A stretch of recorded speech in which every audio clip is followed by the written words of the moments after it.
بالنسبه للبنات اللي طالبوني على حنه النقش بمكونات بسيطه موجوده عندك غير في الدار من كوزينتك، غادي تصايبي واحد الحنه خطيره كتوجد في 5 دقائق وكتعطيك اللون في نص ساعه. شي حاجه واعره البنات قسما بالله، اللون على مزيناتو شي كما كتشوفوا البنات في الفيديو، شي حاجه واعره، شي حاجه خطيره، شي حاجه كتبقى ثابته لك المده طويله بالنسبه للبنات اللي غير كيشقاو ضغا كطير لهم الحنه.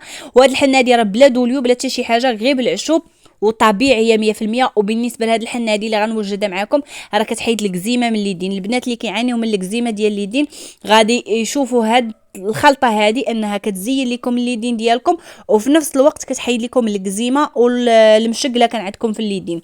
المهم اول حاجه البنات غادي نحتاجوا اي اتاي شاي اخضر موجود عندك اختي في الدار، غادي تصايبي بهاد الحنه هذه. غادي تحتاجي 2 معالق ديال اتاي، وغادي نحتاجو سكر سنيده اولا حبيبات، سكر حبيبات 2 معالق حتى هما، حيتاش ضروري خاصني نقول لكم المكونات باللغه العربيه حيتاش متابعيني الناس من دول الخليج، الدول العربيه يعني بصفه عامه. المهم هنايا كما كتشوفوا درت 2 معالق ديال الشاي الاخضر و2 معالق سكر حبيبات، احنا كنقولوا ليها السنيده. وهنا البنات عندنا السواك هذا البنات راه خطير في تثبيت اللون، يعني هذا كيعطينا اللون وكيبقى ثابت لينا لمده طويله. واخا تغسلي الماعن، واخا تقيسي يدك بالماء، واخا تجفي، واخا تصبني، ما كطيرش زعما الحنه، كتبقى لك لمده اسبوعين يعني كتبقى ثابته. وهاد الوصفه ديال عن تجربه. غادي نحتاجوا البنات معلقه تاع معلقه تاع الابزار. مهم السواك اختي بالنسبه للدول العربيه ما عرفتش واش عندكم ولا ما عندكمش، المهم الا ما كانش عندكم ممكن تستغناي عليه. مهم احنا في المغرب راه عندنا السواك. وهنا البنات الا كانت عندكم تومه بودر هاد الوصفه راها خطيره كتعطي واحد اللون واعر فنه.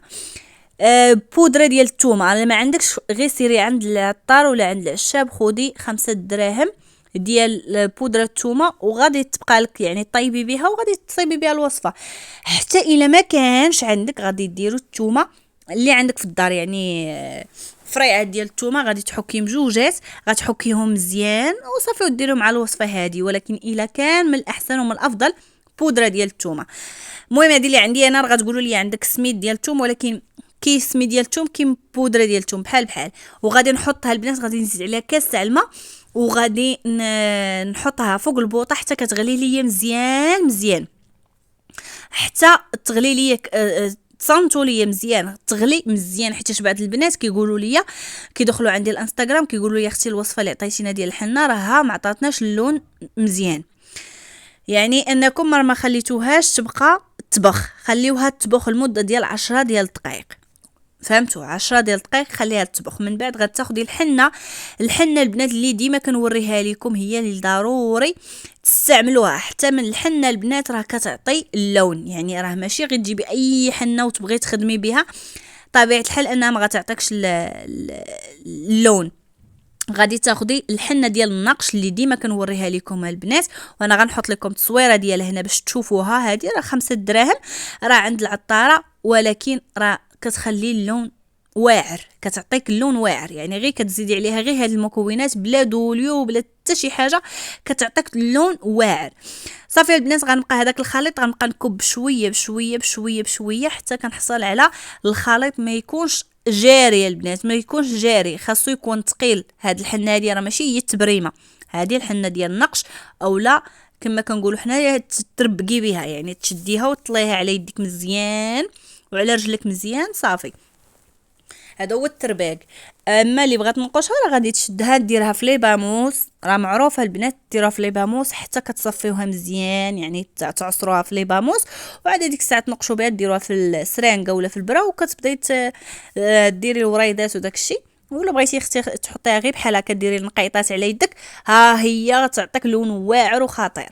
المهم هنايا صافي كما كتشوفوا بقيت كنخلط فيها البنات حتى ولات ليا بحال هكا ثقيله كما قلت لكم ثقيله.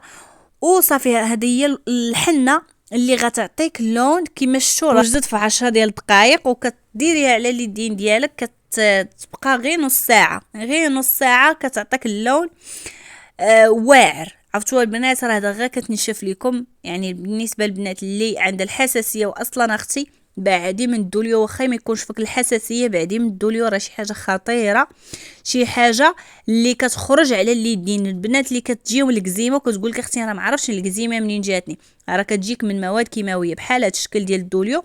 عوض ما غتعالجي يديك بالحنه طبيعيه بمكونات طبيعيه، غادي تزيدي تاثري على يديك بهذاك الدوليو.